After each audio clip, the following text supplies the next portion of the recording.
causative situation arising, okay?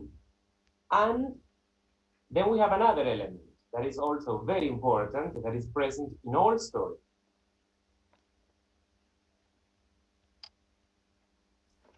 The characters. The character. In this case, deciding character.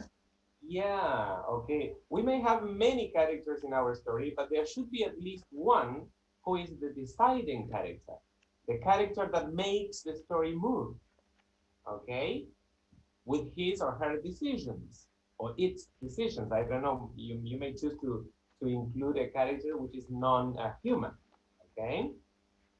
Uh-huh. And then, if you recall your work in language 2, this character should have one. Do you remember or do you recall the dominant impression or dominant trait from language 2? I don't know if you do. Such a long time ago. Okay. So this character should have what?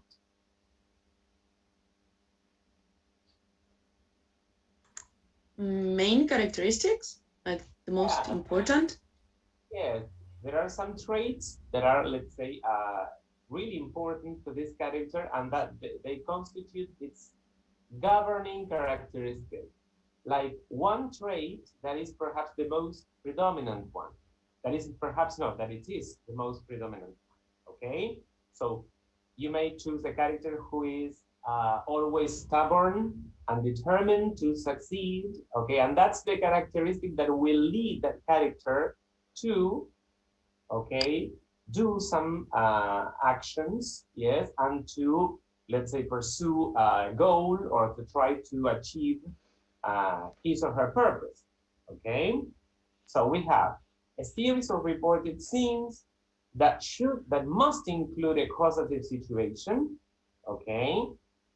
A deciding character with a governing characteristic, and what is that character going to do in the story?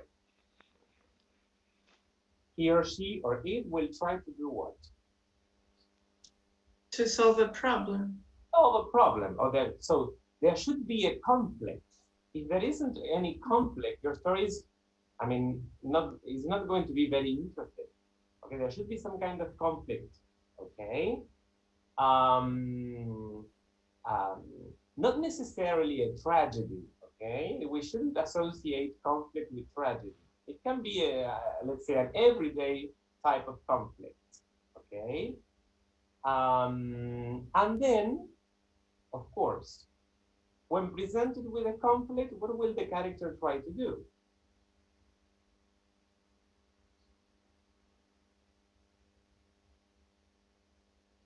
To solve it and to find a solution. Find a solution. We don't know if the character will succeed or not, but the character will try to find a solution, okay? And here we have like several lines of action or different lines of action, okay? He or she will decide how to do it, okay, to achieve or to accomplish his purpose. And throughout the story, we may find that, different, let's say, interruptions or intensifications of that conflict.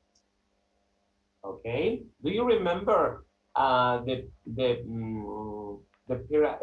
pyramid of Freytag? Like the conflict begins, tension rises until it reaches a point in which it's like the highest point of tension, that is the climax of the story. Okay, so we will see some interruptions in that conflict or some intensification reaching, let's say, the highest point of tension. And then there should be some kind of, what's the final element in the story?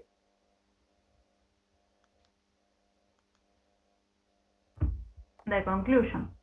The conclusion, yes, or the resolution of the conflict. And when we say resolution of the conflict, we don't mean that the story has to or needs to have a happy ending, okay? It can be like an open ending, okay? But in a way, you will give the reader some hints to understand about, the possible outcomes of the story, okay? How the story will end, yes? but there should be some kind of resolution. Okay, for better, for worse. Okay, yeah, okay. If you think of fairy tales, for example, most of them have a happy ending, okay? Or when they were modified or adapted for children, they writers or those that were like that, let's say, compile those stories, they gave the stories a happy ending. Okay, good. Well, so those are, let's say, the most relevant elements of a short story. Now we move to the one of those elements, which is the unit of meaning, that is the scene as the basic unit in a short story. This is what we have to concentrate on today. Okay, Ezequiel, can you read the next paragraph, please? Yes, Martin. Scene as a basic unit. Scene is the basic structural unit as composition in a short story. You do not tell a story. You do not narrate a sequence of events. Instead, you conceive of the story as happening before you as on a stage. The actors, the setting, the speeches, the stage, business, the lighting, and the sound. And you report what you see and hear and otherwise sense in the scenes. When the play requires a change of scene, you report the change. The process is dramatic, not narrative. But a short story is actually not a play. It happens in words on a printed page. You transpose the stage setting to the imagined scene on paper and communicate with the reader in scene. How is it done? What constitutes a scene report? Let's examine the context of a sample scene. Okay, very good. Here we have a comparison or a parallelism between a scene in a short story and another type of genre. Which is the other one?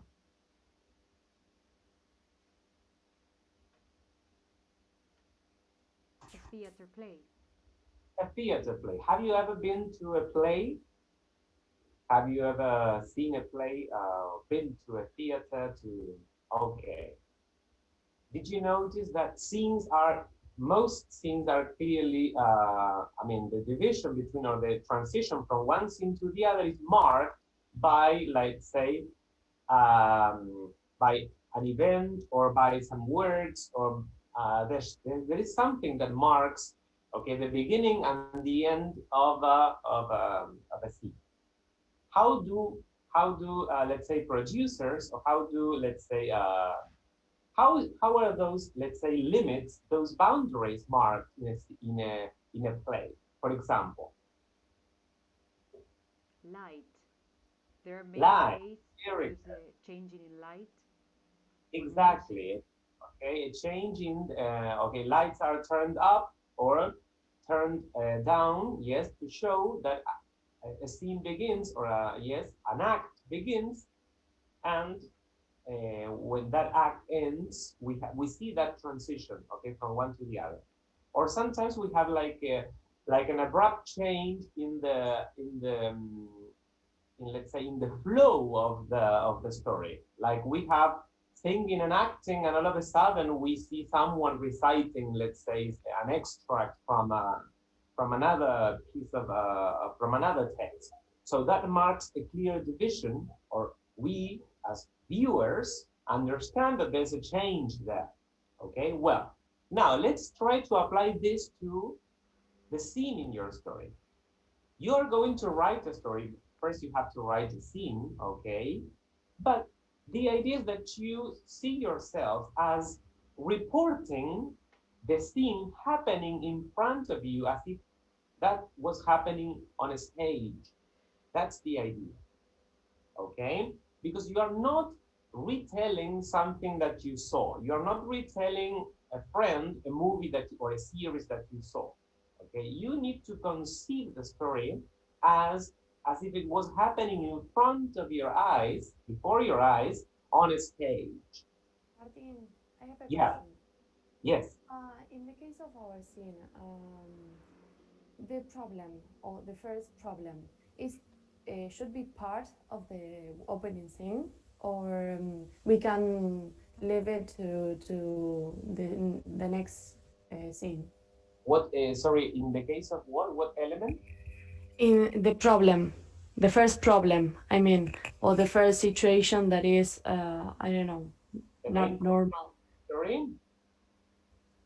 That's what you mean, Marianela? I can't hear you. Are you talking about the main conflict in your story? Yes, or yes. Okay. Remember that as when you write a scene, okay, a good strategy is to give the reader some hint about the possible conflict, okay, but you are not going to describe the conflict, okay, entirely, so that you grab the reader's attention, you hold it, and then in subsequent paragraphs or scenes, you will develop that conflict. Okay, yes, because I in my case, I wrote like the moment after the problem, the moment before the problem, sorry, and Oh. and I try to create this I don't know, Suspense. that the reader, I don't know, should be expecting what will happen. Okay, yeah, that's good. Okay, okay, that's why what that was Okay. my doubt. Yeah, but remember that when we write a scene, we are not focusing on telling but on showing. So you will probably then you will see that you will have to focus on those elements of setting, those those characteristics of character that are relevant for that moment in the story. You're not going to tell everything, okay? And if you uncover the conflict, okay, so openly, then what's the point of reading the rest? Okay, that's the idea. And you may, of course, you may refer to the conflict in different scenes in your story. Okay, you may introduce it in one, but then you will develop it, okay, in different scenes in your story with different, let's say, moments and aspects of that conflict. Okay.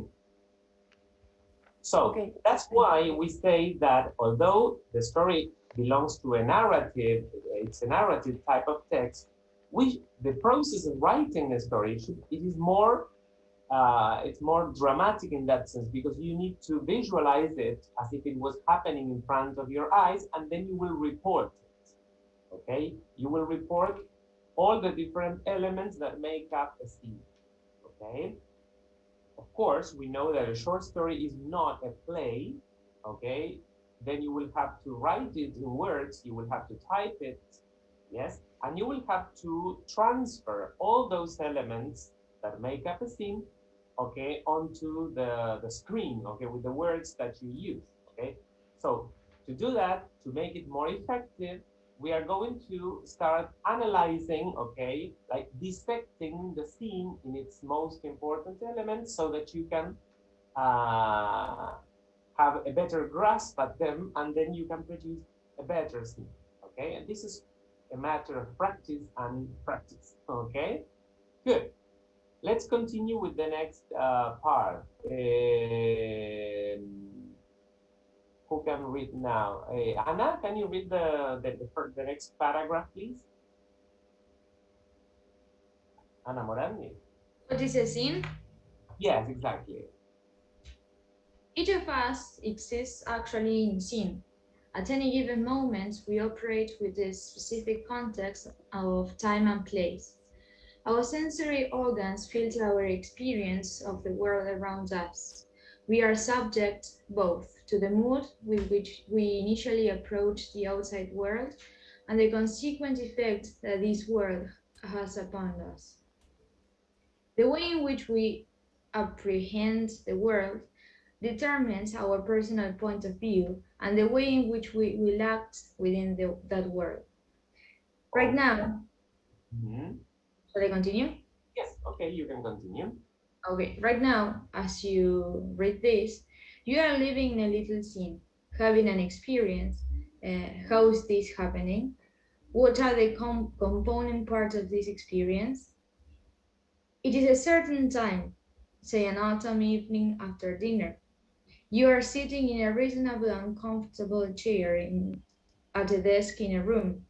The study light is glaring down brightly on this page of prints and throwing the rest of the room. If you will glance around you into relative shadow, the drapes shut out the late evening light. You have a specific purpose in this scene. Some fellow wrote a guide to short story writing, and you intend to study it. You have certain subjective attitudes toward this purpose, which create a mood and which you could, if you wished, analyze. These attitudes, as well as your physical, oh, okay, where is it? As well as your physical position relative to the light and the book, give you a certain way of seeing. For instance, if you get up and go over that comfortable couch in the corner and lie down, the scene and your experience will change because the position has changed. Though nothing else in the room moves. Though nothing else in the room moves. So far, you have isolated 6 identifiable elements of this scene that affect your experience. Sorry. Time, place, purpose, point of view, light, and character. Okay, up to there, Anna. Thank you very much. Okay, so the writer of this, let's say, brief description and wants us to picture ourselves inside or within a scene. Okay, we are living a scene now, an experience. Now, if you follow the, let's say, the description that the writer presents, you can apply this to your situation now. You are inside this, let's say, you are part of this Zoom meeting now. You are sitting, I know, I suppose most of you are sitting, perhaps some of you are lying on your bed. I have, especially those that have not turned their cameras on, okay? I don't know the position of your body, okay? But you are in a scene, okay? You are part of this Zoom meeting. You are in a particular room in your house. Different, let's say, degrees of lighting, okay? Whether you have a bright light or not, okay? Bright, let's say, or a lamp, or the light from the ceiling, okay? Coming from the ceiling.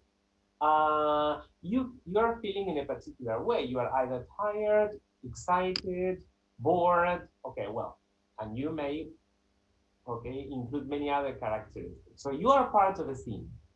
You can pay attention to the different components of the scene. Time, place, purpose. Why is it that you are here? Well, unfortunately, we have a class, we have an English language 4 class at this time in the morning. So that's the purpose, is because I want to be present. I want to be part of this class. Well, I decided, I chose to be part of this class.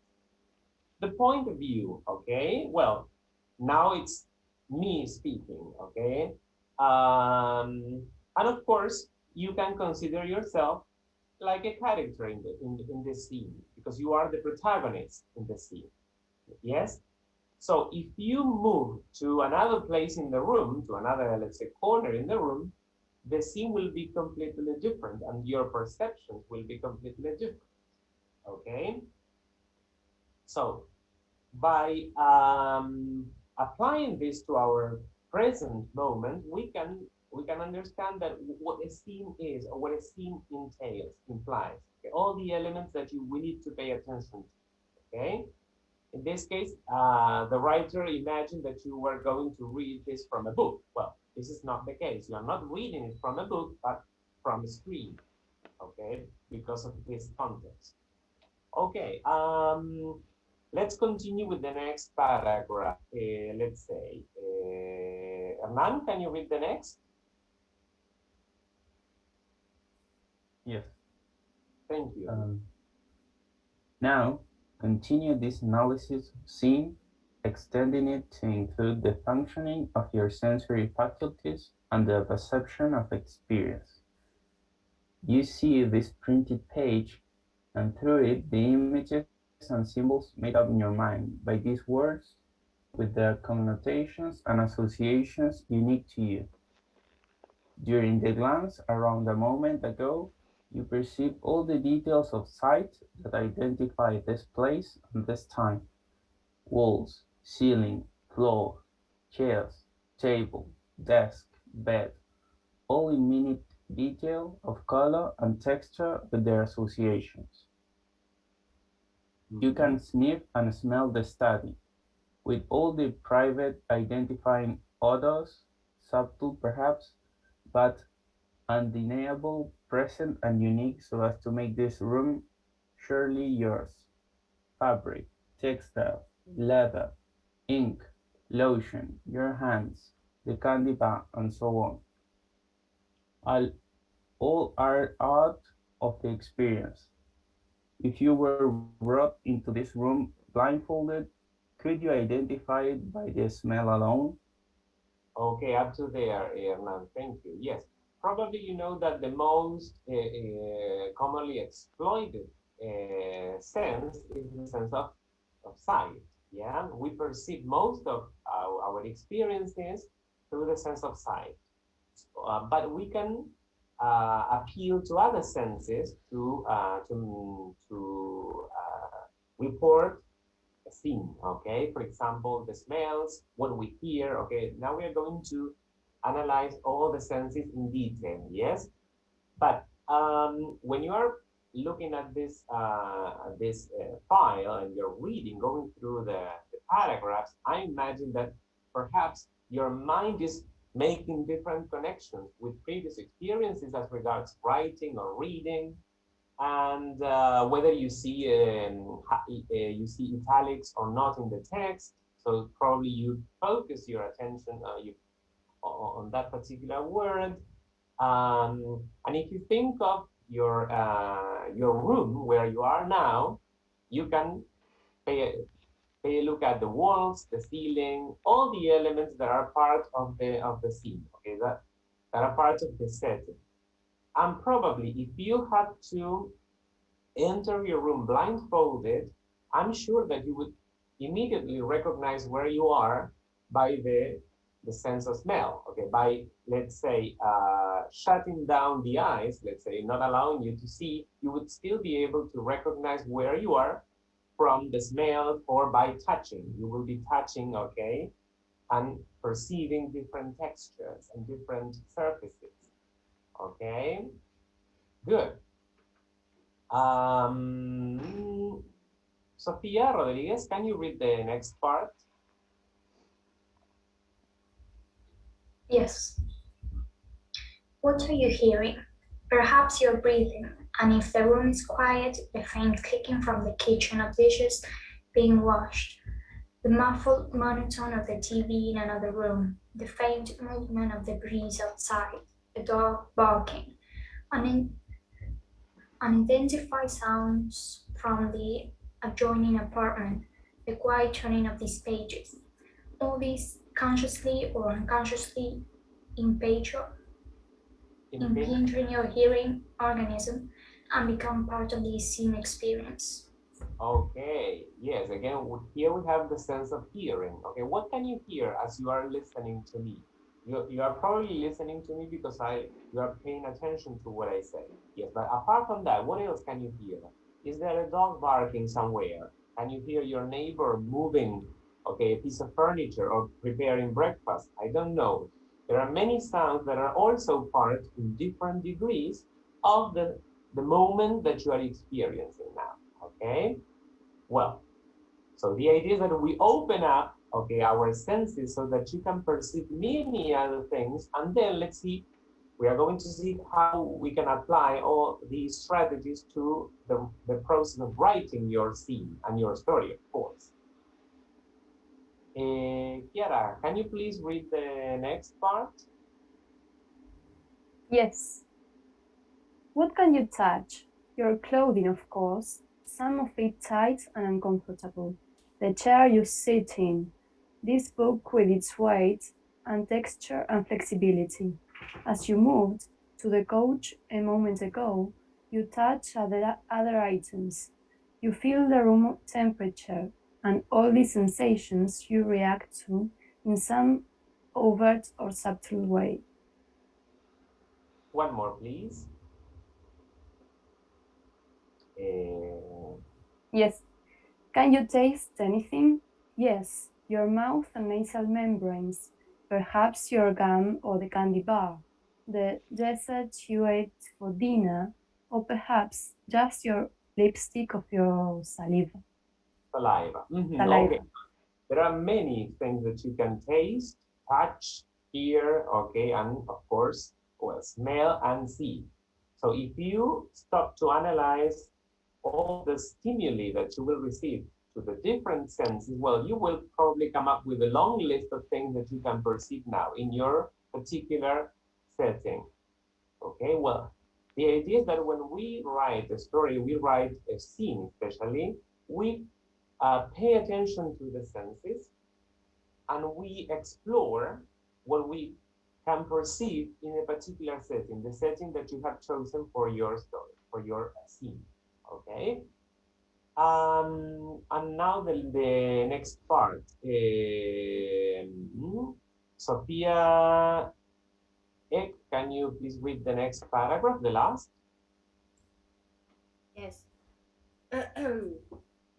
What is being demonstrated here? Simply that you live in a scene uniquely and individually, that in fact we all do. No one else in the world can go through exactly the same actual experience that you have just analyzed. We do not smell alike, taste alike, see alike, touch alike, or hear alike. Each person is sensorily unique, since all experience comes to us through our individual sensory system. Further, we live constantly in scene, and we move from scene to scene. In the scene just analyzed, we identified 11 elements: time, place, light, character, point of view, purpose, and the 5 senses: sight, touch, smell, hearing, taste. To conclude, a scene has many functions in the story: to report sensory experience of time, place, and perception, to analyze and report character, purpose, and motive, to fulfill the discipline of story structure, and to delight the reader with its clarity and sensibility to artistic truth. Okay, so here we have all the functions of a scene, okay?